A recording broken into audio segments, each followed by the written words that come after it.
is hope knowing that Christ wants us to continue to explore deep in our hearts where that echo of God's original plan still exists. Right. And so, welcome to the Be Filled podcast. Together, we will explore the deepest desires of the human heart and how our Creator wants to fulfill your every longing. Join us as we explore the beautiful teaching of St. Pope John Paul II on the theology of the body. We are so excited you're here on the journey with us. Open your heart to be filled. Hello, and welcome to another episode of the Be Filled podcast, where we are journeying together through St. Pope John Paul II's teaching on the theology of the body. My name is Rochelle Parker, and I'm here once again with my friends Katie Davis and Sister Cecilia Ann. And sadly, Patty is not here with us because she is loving and being a gift to her family, right? That's what she's doing right now. So she's just really living it out. But we will miss her in our conversation today. So we have been spending time the last two episodes talking about the man of concupiscence. We're getting really good at saying concupiscence now. Yeah. Today we're actually wrapping up that section by discussing audiences 31.5 through 33. And this section is entitled The Corruption of the Spousal Meaning of the Body, which sounds kind of sad, right? It doesn't sound fun, but actually he really plugs in a lot of hope here for those of us just trying to live out the redemption of our bodies in Christ. So we are not without hope, but we do need to understand our need for redemption so that we can really be ready to receive what Jesus wants to give us. So I think that's really why John Paul II spends so much time here, is so that we know deep down our need for him. So if you're not sick, you will not seek a doctor. That's right. Yep, that's so true. So today's a little bit lighter on kind of the teaching part. It's really an extension of what we've been talking about in the past episodes. So I'm really excited to maybe talk a little less and listen to you guys a little bit more. And I just know it's going to be a beautiful conversation. But this first section is entitled Meaning, Measure of the Heart. And that's general audiences 31.5 and 31.6. So we have been talking about when sin entered into the world, man and woman lost their natural understanding of the spousal meaning of the body. And in this section, John Paul II explores why the meaning you give your body matters. So, ladies, I'm really looking forward to hearing your reflection. So, Sister, would you like to go first? Oh, sure. I guess when I thought about this section, one thing that came to my mind when we talk about meaning of the body is just honestly how we view ourselves. You know, our body is a gift, and so we are meant to nurture it, take care of it. We clothe it, we exercise it. All those things are important because our body is a gift. And it's also meant to be a gift to others. You know, if I keep myself healthy, I can help other people. I can do work. I can do my studies. I can learn and so forth. But we have to keep that in focus because otherwise, if we listen to the world, sometimes we think if I use a certain toothpaste, I will, attract friends or whatever, or, if I use a certain shampoo, and all these things can misdirect us on the meaning of the body.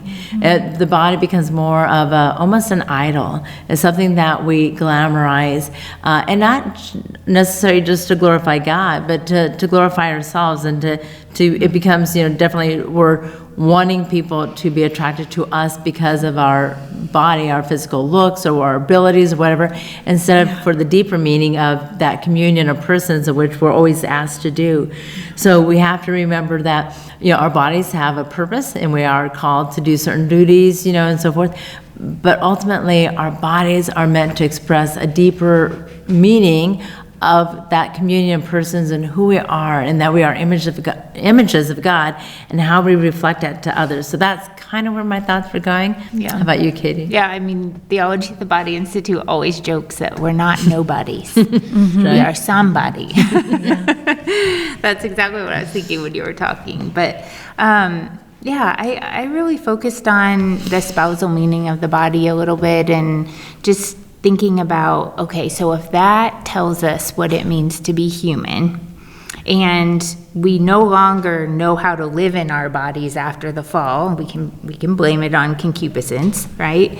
Then that's probably why we're always trying to change our bodies. That's always probably why we're having issues with our bodies. And so, like you said, Rochelle, I think just being aware of it and recognizing like where that's coming from, that it's completely normal to have that inclination to either reject part of our body or want to change part of our body, like recognizing it is the first step. And so on page 256 of the text, it goes back to that spousal meaning of the body and how the body shapes the original form of that communion of persons. And this is really what we're trying to get back to. So they say it over and over again, an imbalance or a deformation. And, what was the measure of the heart is really what we're trying to get back to. And so we're going to just continue to talk about this imbalance and this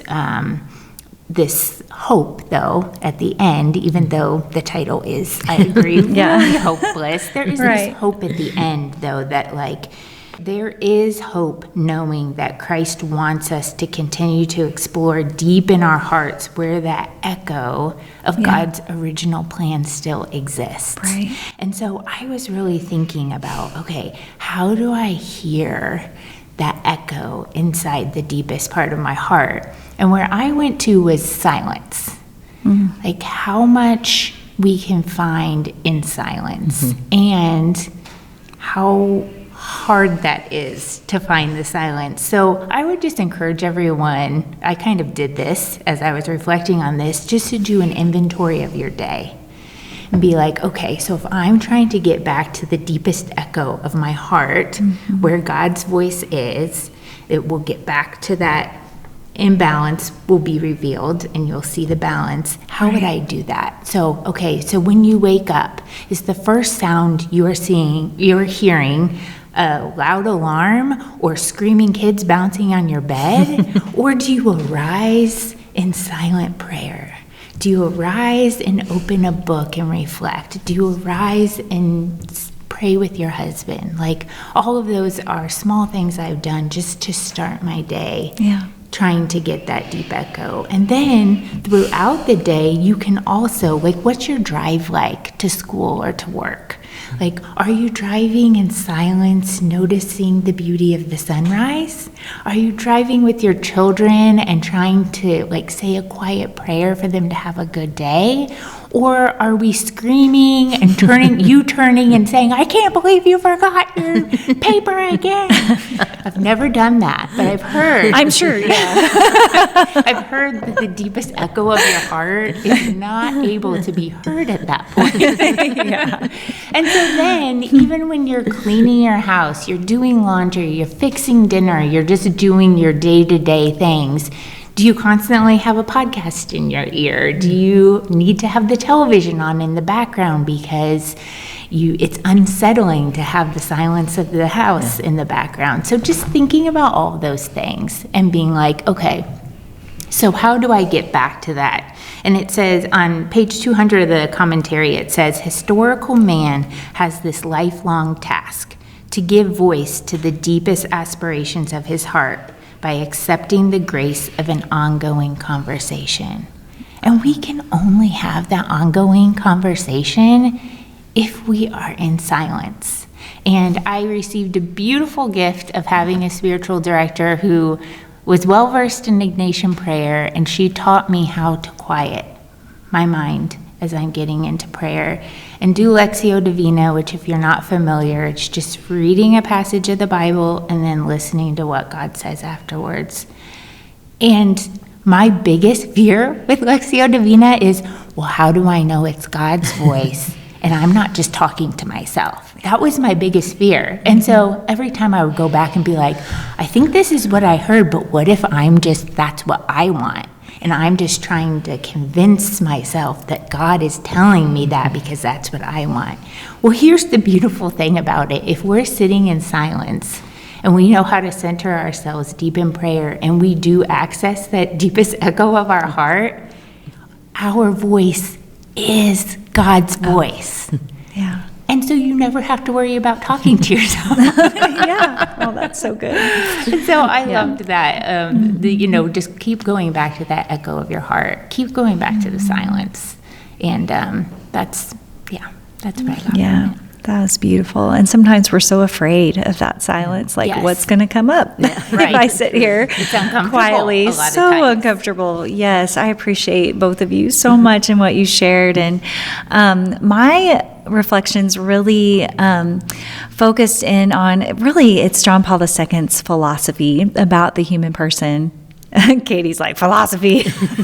She loves enjoy that word. She loves philosophy, but there's I'm wounded from college. I know. Philosophy I'm 101. sorry. I'm sorry to bring that up, but I love philosophy actually, and so he's talking about how the meaning of our bodies is not just some abstract concept.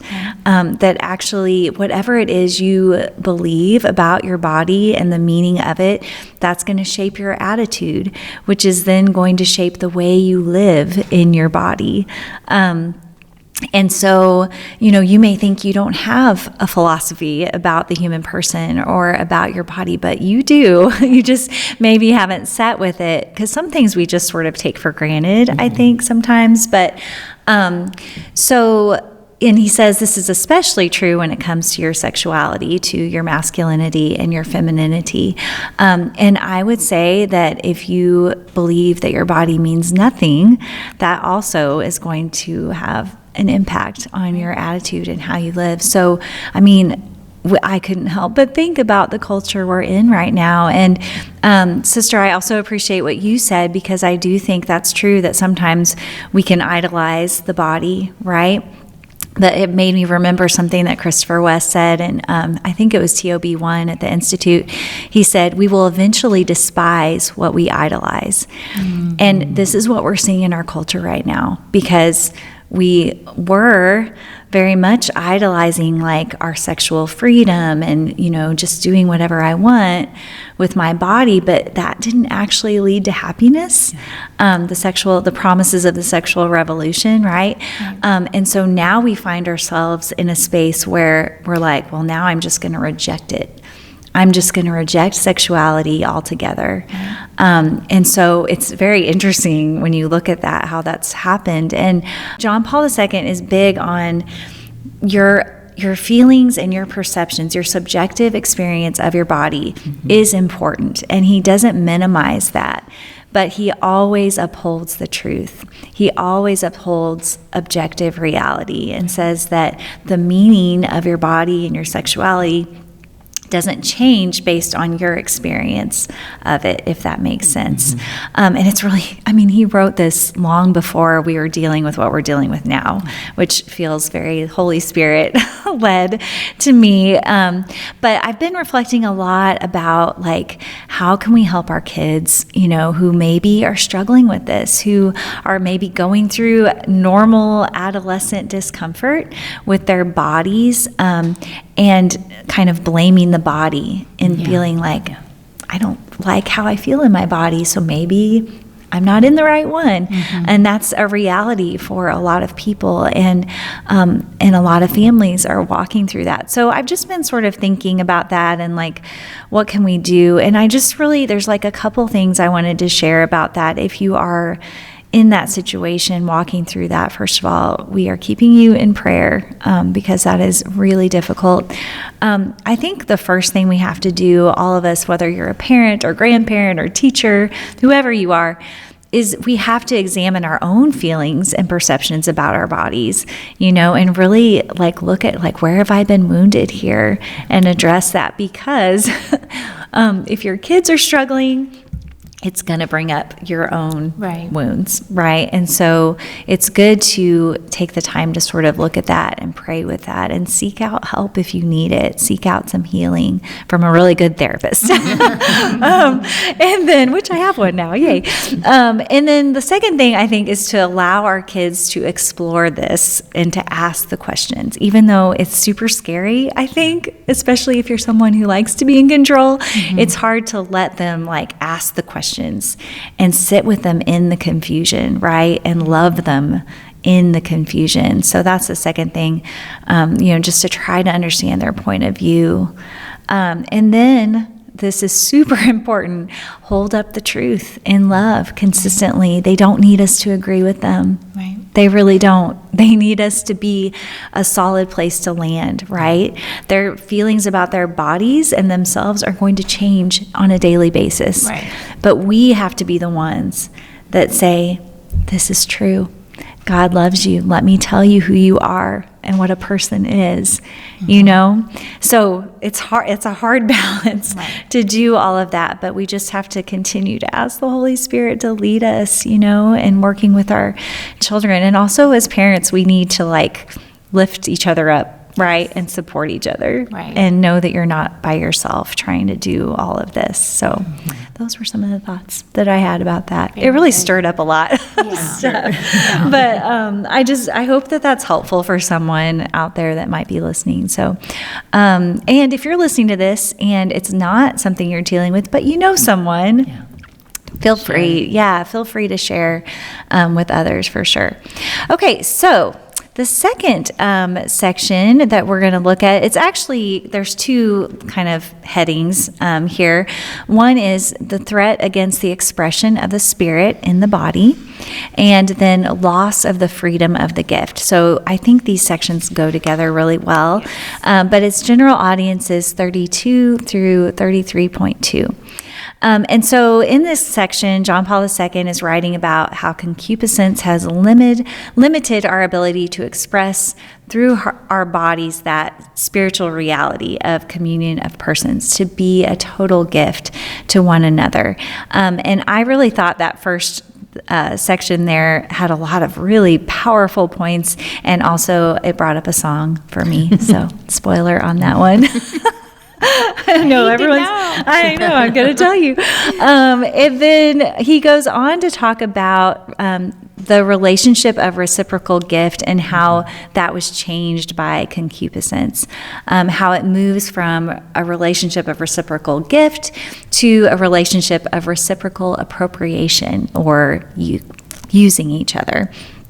But again, he doesn't leave us without hope. He really insists that it is possible to reclaim this this way of relating with each other. And I just love when he does that. I think he must know, it's getting dark here. I should probably give them a little Be lifted up. Yeah, for we a need minute. some light. And then he also talks a little bit about the role that men have in particular in this, in trying to maintain that balance of the gift. And I think that's really powerful and really important for us to understand. So I actually am going to go first this time. There's a lot of me talking now, but that's okay. So I was just really grateful for a very tiny word that he used, and it's the word almost. He says that the human body, in its masculinity and femininity, has almost lost the power of expressing this love in which the human person becomes a gift. And I think that's so important, like we're saying, we are not irredeemable here, right? We don't believe that. We believe that it is absolutely possible with God's grace to reclaim this ability to be a gift to one another.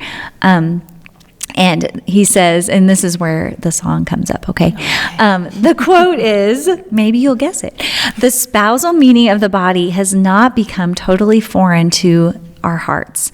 It has not been totally suffocated in it by concupiscence, but only habitually threatened. The heart has become a battlefield between love and concupiscence." Okay. Love is a battlefield, you guys. Song. Yeah. Oh, is it? Oh, wow. Me and sister. I'm really worried about Pat Benatar. It's 80s, right? 1983. That song came in 3 years after John Paul II gave this talk, by the way. I had to look it up because I was like, wait a minute, who influenced who? That's not my era of singing. Oh, yeah. great. So now we all know that Sorry. I'm older than Katie. But anywho, okay, so then I had to look up the words, and now all of you guys can too. I didn't write them down, but love is a battlefield. I looked at the words, and seriously, she's completely describing that battle of like wanting love, but that kind of fear of rejection, fear of commitment. I mean, that's what the whole song is about. Isn't that cool? It's She really just cool. doesn't say concupiscence. She doesn't even know. That would be hard to fit in a song. That would be impressive if someone could fit that word in a song.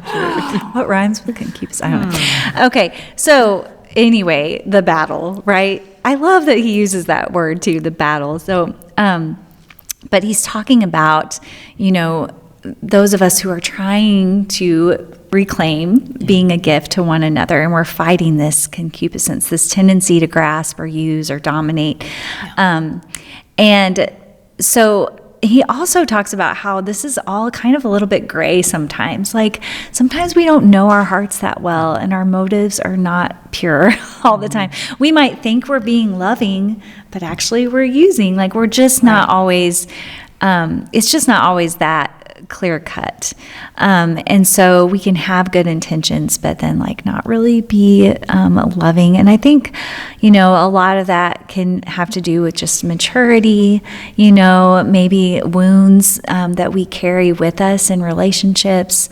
And then of course, just the wound we all have of concupiscence and just the struggle that we have there. So, I just want to encourage you, though, and just know that it is possible to get there, but it is not easy and it takes some work. Right. It's something that you have to be very just conscious of. And so I just want to encourage everyone to sit with that and like ask the Lord, where am I not loving? Where am I tempted to use or to grasp in my relationships? And my experience of him is that he's so tender and so good, and he will reveal to you those things if you have an open heart, and he really honors where you are, and he wants to walk with you. So the other thing I just wanted to briefly mention too is a book that the discussion about men's responsibility, and you guys may have things on this too, but talks about, if you think back to like previous episodes where we talk about how Adam received Eve as a gift in the very beginning. And so he's kind of drawing on that and saying like men seem to have this special responsibility to initially like welcome and receive the woman. Of course, it's our responsibility too as women, but there's something about him initiating that seems to be really important for men. But it made me think of a book, and it's called Love and Respect. I don't know if you guys, have you heard of that? Okay, so it's by Dr. Emerson Eggerichs. I don't know if I'm saying that right, sorry. But I read this book before, I think it was before Will and I got married. Somebody recommended it. But he talks about the crazy cycle. Do you know what I'm talking about? I'm going to try to get a diagram of that to show you. But it helped me a lot. So what his whole premise is that when men don't feel respected, they react without love. And then when a woman doesn't feel loved, she reacts without respect. And so you get on this, it's called the crazy cycle for a reason. And it can be really difficult to get off of that. But what he kind of says, and what is just, I've held on to this so much, is that the key to maintaining being a gift to one another and not getting into the crazy cycle is to really assume the best of the other person and withhold judgment, right? So how do we do that? You stay anchored to the love of God, right? That has to be there first so that we can really see one another. But if I stay anchored to God's love, then I can choose to treat my husband with respect even when I don't feel loved, right? Because I know him. I know his heart. I know he loves me. and maybe he's just having a rough day. Yeah. There's something else going on. So I can choose, like, I'm going to respect him here anyway. Just have this, like, foundation. This is what we do. And then, of course, the same is true for the man, like staying anchored to God. He can choose to be loving even when he maybe doesn't feel respected. And you can have a dialogue about it. Like, this is how I'm feeling, and this is what I'm needing. I'm getting ready to exit the crazy cycle, so I'm going to love you. Yeah, exactly. Right. You could even talk about it. Yeah, that would be it's nice to have the same language like that. That would be really cool. So anyway, I think that is a really good tool to have, and it really stuck with me. So I'll put a link to that book in the show notes too. But yeah, it just made me think about that. Like, it is both of our responsibilities, to treat each other with love and respect. Absolutely. But yeah, so I'm just excited to hear your thoughts about it. Well, I would just echo with what you said. We were created in the image of God, and we know that we are then to image God, especially in that whole sense of communion of persons. But after the fall, of course, that was fractured, so that we can no longer perfectly image God as He created us to do so. And because of that, we do see a sense of, lack of freedom, and we know that we can only truly act out of love if we master ourselves. But because of the fall, we have this desire that fights against what is truly a desire of love and a desire of possessing, Right. And so we have this fraction going on and everything. And so I think sometimes too, as men and women, we look at one another, and we want to probably respect one another and see the good in each other. But again, because of our fallenness, we put our own desires or wants before the other person, And so that whole sense of communion of persons, we desire a communion, but we almost, we force it instead of letting it be a gift. We try to master it. We try to, and the only thing we can master is ourselves, but we try to master everything else and make it work instead of letting it be a gift, instead of letting it come through God's designs and everything, and which again just leads to more fractures and more unsettledness and everything. So, yeah, I guess that the whole sense of the sin brings about a lack of interior freedom, and we know only in freedom is the truth really able to be spoken and to be lived and so forth. So that's probably really where I was at. Yeah, and Bill Donahue I loved how he put it in his. He does little YouTube videos on each of these. He said, "Concupiscence is when the gift turned into a grasp." Yeah. And that's exactly what you were talking about. Yeah. And I have had that visual so much. And we talked last episode about receiving and receptivity, and you cannot be grasping at that point. And, I loved that part about, I also connected with the battleground, just not musically, but I think you did a lovely job covering that. So I'll go to the part about the male's role. I loved just reflecting on that and really thinking about the flip side of that. Like last episode, we talked about, or I talked about that receptivity, and Mary being that perfect example of receptivity. And hopefully we can, I know you're amazing at this, so you know how to do this, but hopefully we can link Bill's commentary to this, because he just does the perfect job. I will try and summarize, but really you should just listen to Bill about the other side of that, if Mary is the new Eve, then Jesus is the new Adam, and how, the man has this special responsibility as the guardian of the gift. And so he's our protector, and I think that looking at the man's role and how Jesus is the new Adam, it's just a perfect example of how he stewarded the gift, and he is the giver of the gift. And so he goes on to explain that man is called to reestablish the balance.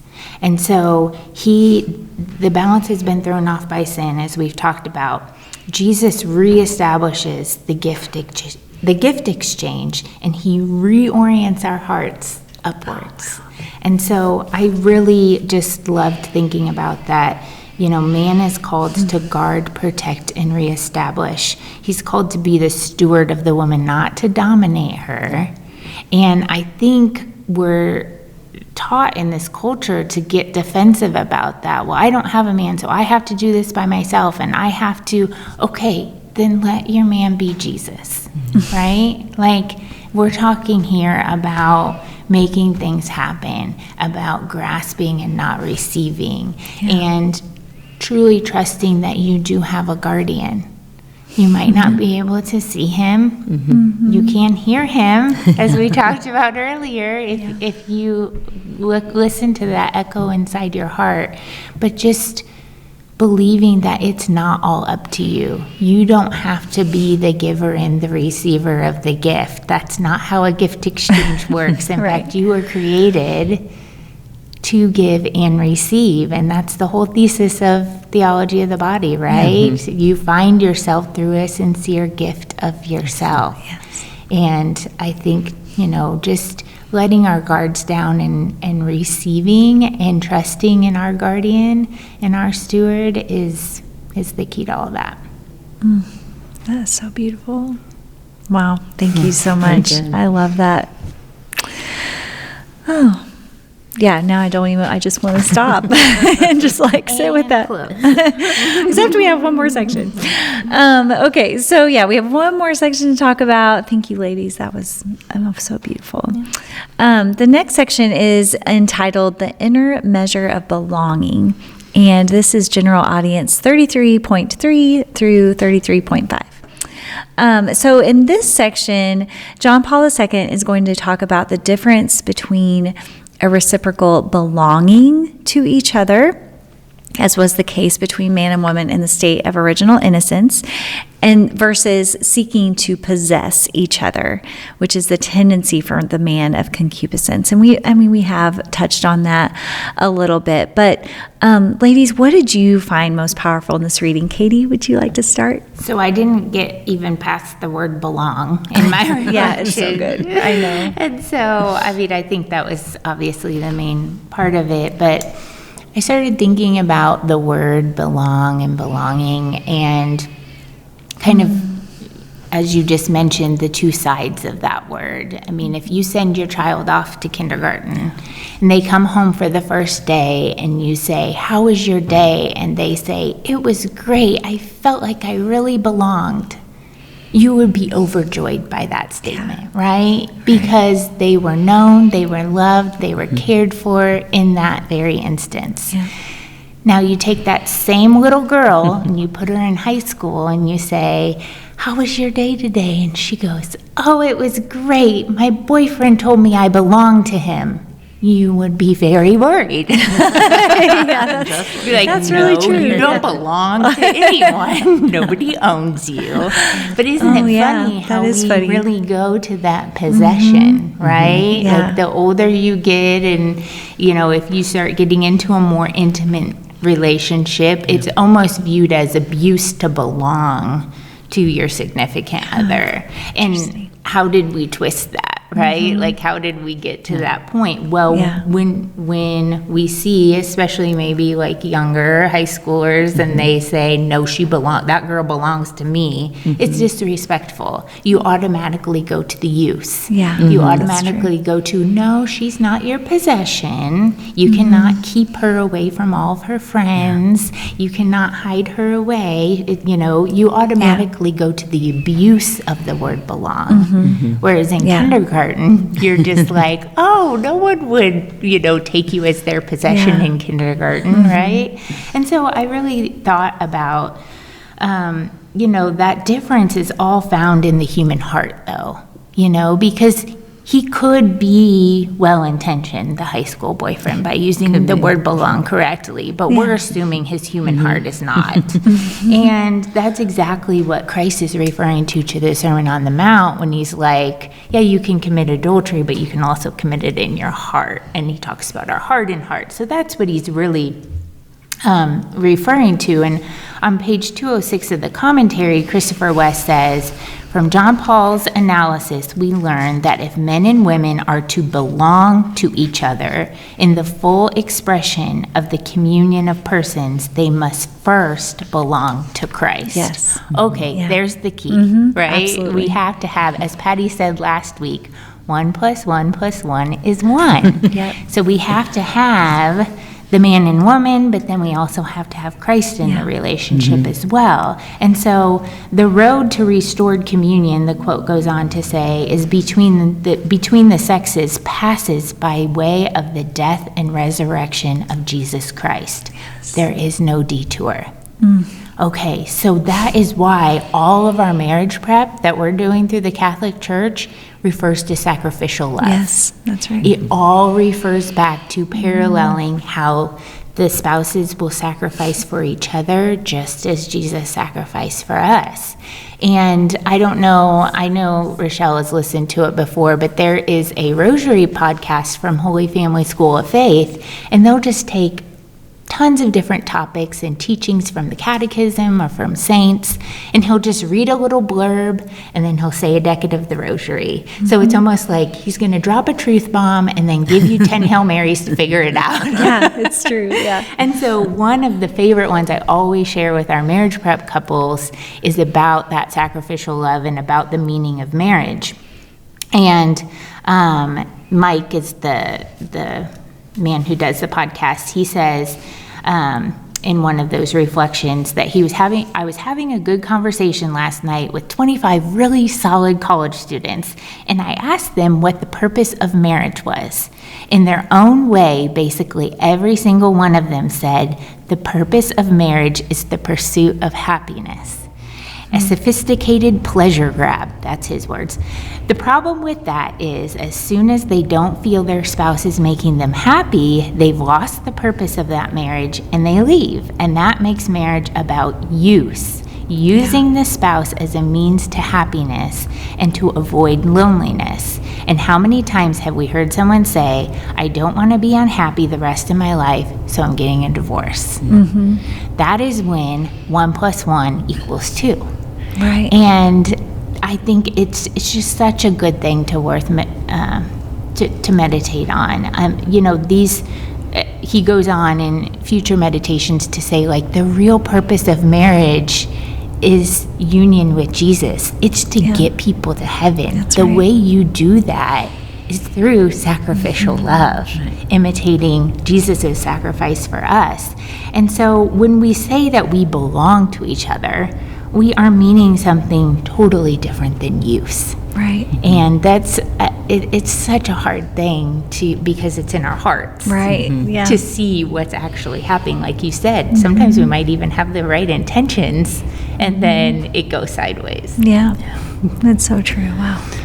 That's really beautiful, and I think you probably have said it the best way possible. But being the English teacher, I got hooked up on a few little prepositions here. When I was thinking of the word belong, when it comes to the same conclusions, we're good. When I saw the belong with, it speaks of that relational, and that leads to the whole communion of persons, and so that's a very healthy aspect, And when we think belong to, like you I said, knew that was the preposition you were going to use. exactly. Belong to, then we see the person as an object, and then we see the fracture. We see the whole objectivity. We see the whole, wanting to satisfy self and instead of the other, and looking for the good of the other, and so forth. And also in the readings that we had for today, they talked about the word my. And just how important that word is. In the human language, he refers it to as the eternal language of the human love. The my speaks of that love, So it's always, thinking of the good for the other, You say, my love, my dear, my wife, my whatever it is just speaks of love. My is that part of that communion already. In the human form, when we think of it in our day-to-day world, sadly, my speaks of possession. Right. My speaks of dominance. It's my ball, my game, my whatever, and so there's that fracture, and it goes back to that whole, we have to master ourselves and to know ourselves, because only in knowing ourselves and our intentions can then we use the gifts that God has given us, that we can use people, not use them in the bad sense of the word, Right. but be a gift to other people, so that it is that true experience of communion of persons. And again, it reflects that almost we haven't lost. The battle is won by Christ, but he's all inviting us into that battling against ourselves, against the concupiscence and sin, so that we can truly continue to be that image of God. So that, again, the possession, belonging to, can be a beautiful experience of sacrificial love and giving of ourselves to God, instead of being just on the human level of desire and possession as ownership and so forth. Yeah, right. Oh, that's so good. Both of you, that was amazing. I'm just so grateful for how the Spirit just moves through all of this and teaches us so many things. And I didn't have a whole lot on this one. I was just kind of thinking about how God gives us to one another. And I really like the word entrustment. And I know I've mentioned that Meditation on Givenness by John Paul II quite a bit, and I'll link it again. But in that document, I won't quote it now, but he talks about that, like how we are entrusted to each other, which I feel like almost captures, I love the word belonging, but just the idea of like, to me, that really shows that we are a gift to each other because we're entrusted to one another. We're responsible, I'm not responsible for what you do, but I'm responsible to you, right? To love you well and to help you to be the best version of yourself, and that's kind of what we're called to do on this road to heaven, right? Yes. And so anyway, I loved everything you said. That was just beautiful. But that is all the time we have for this episode. We are going to spend the next 3 episodes on a new section of the text, which is entitled Commandment and Ethos. So next episode, we'll be looking at audiences 34 through 37, and we're actually shifting gears a little bit. We're going to look at sort of the historical context of the people that Jesus is speaking to, the Israelites, the Jewish people. We're going to look at the history. Specifically, we're going to look at, with John Paul II, the law, the prophets, and the covenant that God made with Israel. And this is really going to help us kind of understand more deeply what it is that Jesus is calling them to in the Sermon on the Mount when he talks about adultery in the heart. So I'm really excited to dig into that, and we're just going to keep moving forward and building on what we've been discussing. But thank you so much for listening. We're going to continue to pray for you and would love to have your prayers as well. So until the next episode, God bless. Thank you so much for listening. If you have questions or comments, we would love to hear from you. We can be reached by email at befilledpodcast@gmail.com. You can also find us on social media. We are on Facebook and Instagram. There you can find additional encouragement in between episodes. Also, be sure to check out our show description for links to resources we discuss in the show, as well as questions for deeper reflection. Until the next episode, God bless.